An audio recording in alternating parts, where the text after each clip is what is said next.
দিওয়ালি বলে কথা, ডুগ্গু মেকওভার করবে না তাই কি হতে পারে। ডুগ্গুকে নিয়ে চলে গেলাম সকালবেলা, মানে সকাল নয় দুপুরবেলা হেয়ার কাট করাতে। তো ডুগ্গুর হেয়ার কাট কমপ্লিট করে তারপর আমরা সন্ধ্যাবেলা একটু রেস্ট নিয়ে সন্ধ্যাবেলা বেরিয়ে পড়লাম বহরমপুরে ঠাকুর দেখতে মাসির মেয়েদের সাথে। দেখো না ডুগ্গু তার মিমির সাথে কত এনজয় করছে। ফাইনালি রাস্তায় দিওয়ালিতে এটাই তো ভালো লাগে, এত চতুর্দিকে লাইটিং থাকে।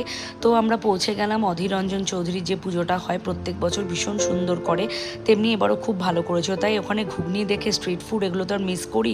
তো ফাইনালি এবার সুযোগটা কেন ছাড়বো, তো নিয়ে নিলাম একটা চিকেন ঘুগনি।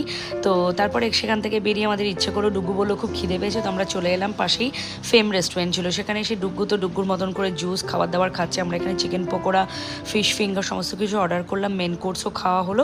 তারপর বাড়ি যাওয়ার পথে এখানে খুব সুন্দর লাইটিং করেছিল আমাদের বিষ্ণুপুর কালীবাড়িতে।